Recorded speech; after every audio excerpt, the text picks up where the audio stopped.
শুধু পড়াবে।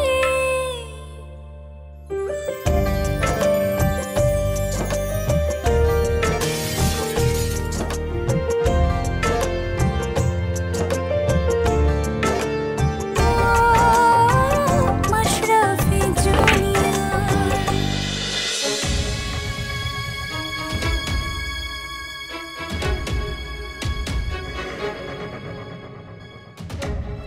শহর, আবার সেই নিষ্ঠুর শহরেই ফিরে আসতে হলো আমাকে। কেউই তো নাই। এখন কি তাহলে এখানে কেউ খেলে না, নাকি গ্রামের পোলাপানগো মতো শহরের পোলাপানও মোবাইল নিয়ে ব্যস্ত থাকে? সবাই খেলা ভুলে গেল। আয় খুকু আয়, আয় রে আমার কাছে আয় মামু। এই যে পাখি চলে আসছে গরম গরম ভাত আর মুরগির তরকারি। পেট ভরে খায় নাও, তারপর কিন্তু ওষুধ খাইতে হইব। আচ্ছা জানো পাপা আমাকে কোন গান শোনাতো? আচ্ছা আচ্ছা, গান পরে শুনবো, আগে পেট ভরে খায় নাও। একটা বেলাও তুমি ঠিক মতো খাও না, এরকম করলে হইব না? কি এমন খাইতে হইব না? আ করো নাও। এই কি হইলো পাখি? করো না আমি খাবো না। এটা কোনো কথা হইলো? এই মাত্র না খাইতে চাইলা, লক্ষ্মী সোনা, না খাও খাও। বললাম তো না, পাপা না এলে আমি খাবো না খাবো না খাবো না। আচ্ছা তুমি না খেলে শক্তিটা পাওয়া কই কত? এমনিতেই তুমি দুর্বল হয়ে পড়তেছো, তারপর না খেলে তো মিনিটে মিনিটে তুমি অজ্ঞান হয়ে পড়ে থাকবা, তখন আমার কি হইব? কেন জোর করছো? এক কথা কতবার বলবো যে পাপা না এলে আমি কোনোভাবেই খাবো না। কই পাই একটা মানুষ জানে না, 8 বছর ধরে খুঁজে পাইতেছি না, তার আমি আটকা কই থেকে বাই করবো? আচ্ছা আচ্ছা ঠিক আছে, এইবার খালি এই একটা বার আমার হাতে খাই নাও, তারপর তুমি পাপার হাতে খাই না। না না না, পাপা না আসা পর্যন্ত আমি কারো হাতে কোনোভাবেই খাবো না। ধরেন ধরেন পাখি, আমার কথা শোনো, পরে যাবা পাখি। কেমনটা লাগে কত? এতগুলা ভাত এখন নষ্ট হইব? এটা একটা কথা?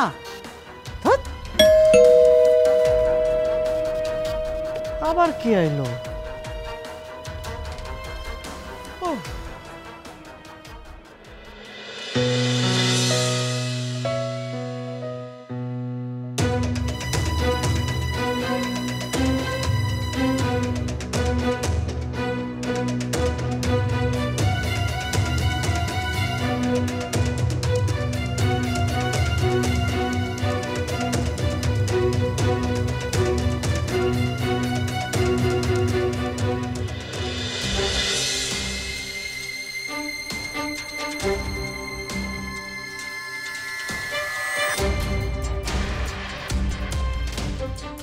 চাচা আপনি এখানে ঢুকলেন কিভাবে? এই দারোয়ানগুলা না কোনো কাজের না, ফকির মিসকিন সব ঢুকাই ফেলায়। না সাহেব, দারোয়ান আমারে ঢুকতে দিছে। কেন? আপনারা নাকি ফকির খাওয়াবেন শুনলাম। ও আমি তো দারোয়ানরে কইছিলাম, আসলে হয়েছে কি, আমার বউটার শরীরটা ভালো না তো, তাই ওর জন্য একটু দোয়া করাইতে চাইছিলাম। আমি সকাল থেকে কিছু খাই নাই বাবা, আমারে যদি 2টা ভাত দিতেন আমি 2 হাত তুইলা দোয়া করব। চাচা কিন্তু এখন তো সন্ধ্যা হয়ে গেছে, আপনি তো দেরি করে ফেলাইছেন, দুপুরের খাওয়ান তো নাই। আপনি একটা কাজ করেন, কালকে দুপুরে আসেন, ঠিক আছে? কালকে আসেন। বাবা বাবা দেখেন না যদি কিছু পাওয়া যায়। আচ্ছা ঠিক আছে, আসেন, আপনি ভিতরে আসেন।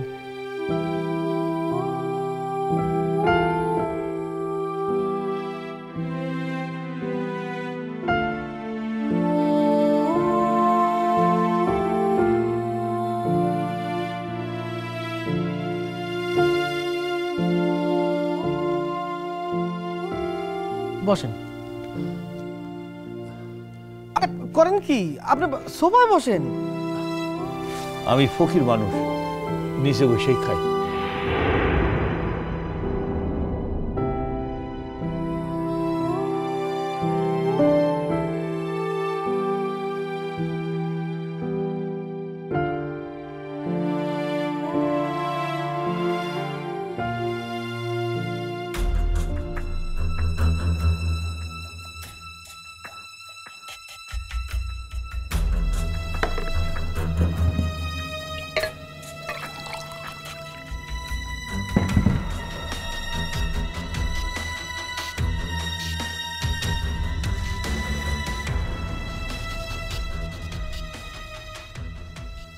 চাচা, এই খাওয়ানটা আমার বোর জন্য মাখছিলাম, কিন্তু সে তো অসুস্থ, খায় নাই, ঝুটা হয় নাই।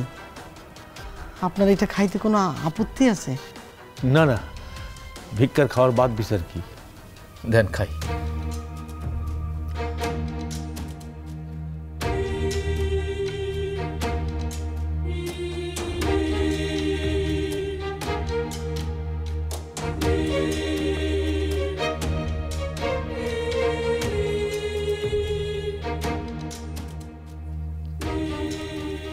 যদি কিছু মনে না করেন একটা কথা জিগাই, আপনার বউ খাইতে চায় না কেন? তার কি অসুখ? তার অসুখটা আসলে মনে। আমার শ্বশুর নিরুদ্দেশ হয়েছে আজকে 8 বছর, কিন্তু সে এখনো অপেক্ষা করে তার পাপা তার কাছে ফিরে আসবে।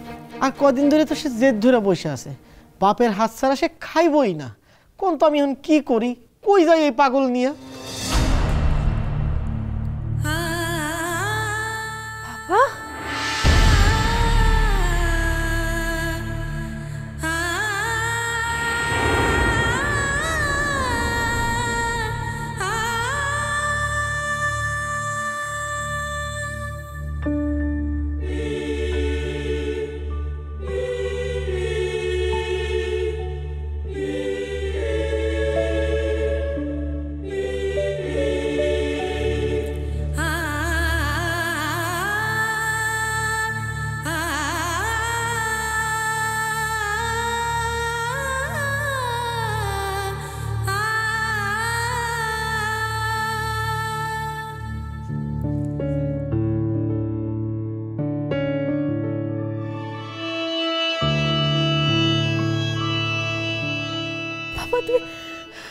তুমি এসেছো?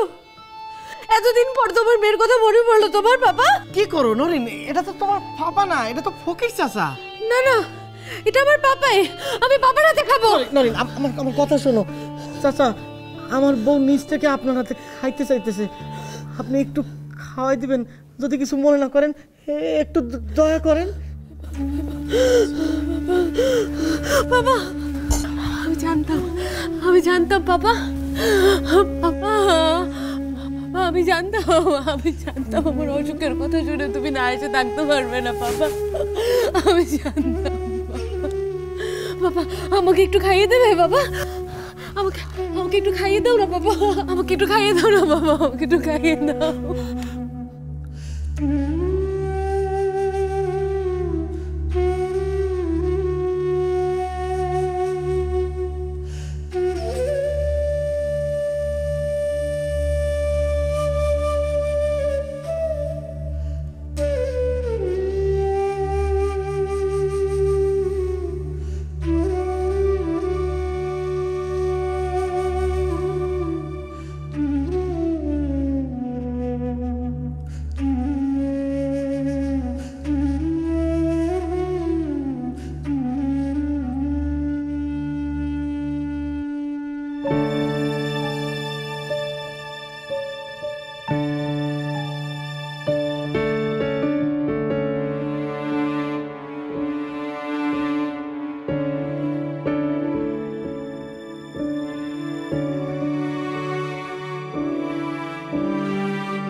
নবরিনের মানসিক অবস্থা একেবারেই খারাপ হয়ে গেছে।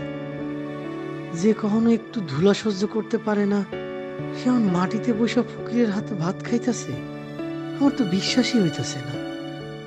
তাড়াতাড়ি অপারেশনটা করানোই লাগবে। বাবা একটু পানি দেওয়া যায়?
চাচা চাচা একটু খেলো কই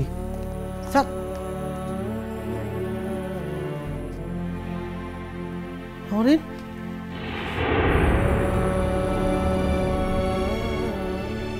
পাখি নরেন নরেন ও পাখি আশ্চর্য তো ইনজেকশন দিয়েও যে মানুষটারে ঘুম পাড়ানো যায় না আর ফকির বাবা খাওয়ানোর পরে তার ঘুম পাড়ায় দিল লোকটা কি জাদু জানে নাকি পাখি ঘুমাও পাখি ঘুমাও ঘুমাও শোনা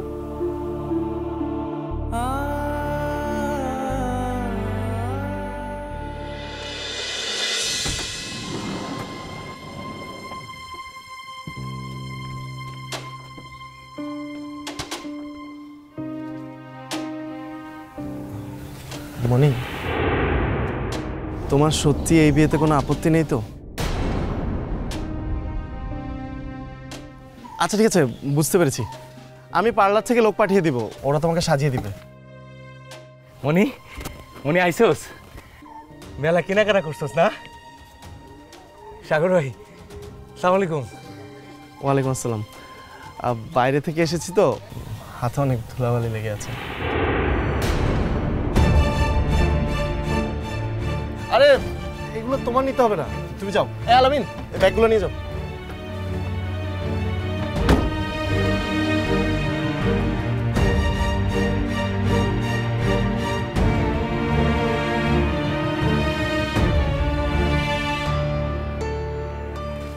সাগর ভাই, মেলা ব্যাগ দেখতাছি, মেলা কেনাকাটা করছেন, আমার লাগে কিছু কিনছেন? না, আপনার সাথে যে আমার চুক্তি হয়েছিল সেখানে কি আপনার কেনাকাটার কথা বলা ছিল, নাকি শুধু আপনার চিকিৎসার কথা বলা ছিল? ও আচ্ছা আচ্ছা, বুঝছি। লাগবো না লাগবো না।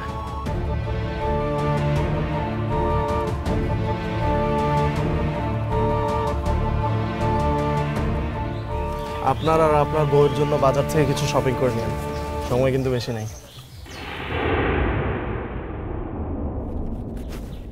ভাই একটা জিনিস বুঝতেছি না, আমি তো মনির ভাই, একমাত্র গার্জিয়ান।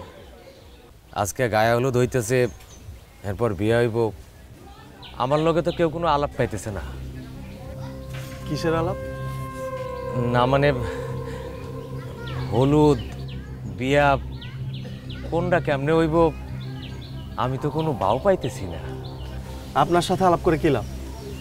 কোনো আয়োজন করতে পারবেন? মুরদ আছে আপনার? এই ড্রাইভার সাহেব, চলেন।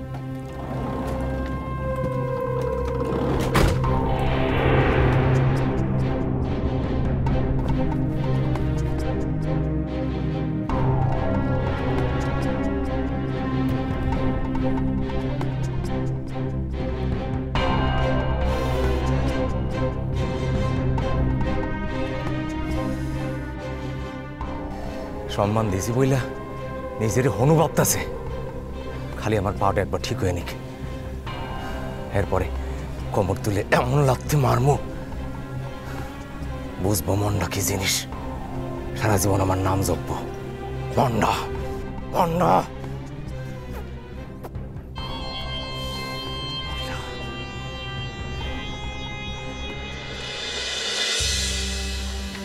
May I come in, doctor? Yes, come in. Thank you. আরে আপনাকে কোথাও দেখেছি বলে মনে হচ্ছে। জি সরি, আপনার বোধহয় কোথাও ভুল হচ্ছে। না না না, ভুল হচ্ছে না।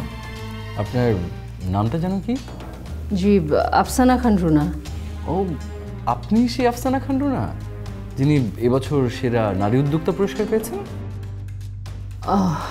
জি। কংগ্রেচুলেশন। বসেন বসেন। Thank you. ইয়ে ডক্টর, রিপোর্টটা কি তাহলে? ম্যাডাম, রিপোর্ট পরে, কিন্তু আপনি এটা করেছেন কি? এত এত উদ্যোক্তা, এত এত ব্যবসায়ীর মধ্যে এরকম সেরার পুরস্কার পাওয়া, এটা কি চারটিখানি কথা? আমার তো আপনাকে সংবর্ধনা জানানো উচিত, অ্যাটলিস্ট একটা ফুল দিয়ে অভিনন্দন জানানো উচিত। কিন্তু ডক্টর, আমার এখন সবচাইতে বেশি জানা দরকার যে রিপোর্টটাতে কি এসেছে। সেটা তো বলতেই রেখেছে ম্যাডাম, কিন্তু তার আগে বলেন না, আপনি যে এত বড় একটা পুরস্কার পেলেন, আপনার অনুভূতি কি? মানে আপনার কেমন লাগছে? জি, অনুভূতি একদম ভালো না। সে কি? কেন? দেখুন, বাইরে আমার হাজব্যান্ড প্রবল উৎকণ্ঠা নিয়ে বসে আছে যে রিপোর্টে কি এসছে সেটা জানার জন্যে। আমি আপনার সাথে কি করে খোঁজ গল্প করি বলুন তো? সরি, আসলে আমি একটু বেশি এক্সাইটেড হয়ে গিয়েছিলাম।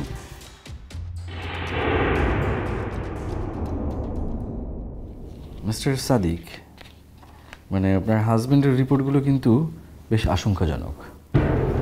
তার সেলগুলো একটু অ্যাবনর্মাল। মেডিকেলের ভাষায় আমরা যেটাকে বলি লার্জ সেল কার্সিনোমা। ওনার সেলগুলো বেশ বড় এবং লাঙের বিভিন্ন জায়গায় বেশ ভালোভাবেই ছড়িয়ে গেছে। ডক্টর, আমি অত কিছু বুঝি না, আপনি শুধু বলুন যে এটা কি লাং ক্যান্সারের লক্ষণ? সরি মিসেস রুনা, কিন্তু সত্যি কথা বলতে ওনার লাঙে ক্যান্সারের চান্সেসটা অনেক বেশি।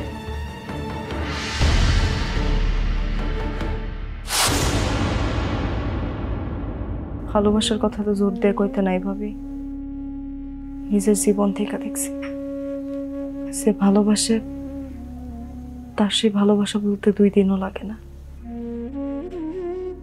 এখন তো দেখতেছি আজ থেকে আমি আমার মনি নামটাও হারাই ফেলবো। একটা লোক তোমাকে গুলি করে নদীতে ফেলে দিল, তারপর তুমি বেঁচে গেলে কিভাবে? সবই আল্লাহর ইচ্ছা।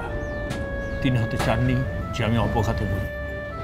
গুলি খাওয়ার পরের অনেক স্মৃতি আমার মনে নেই। জ্ঞান ছিল না অনেকক্ষণ। জ্ঞান যখন ফিরল তখন দেখলাম আমার চারিপাশে অনেক মানুষ।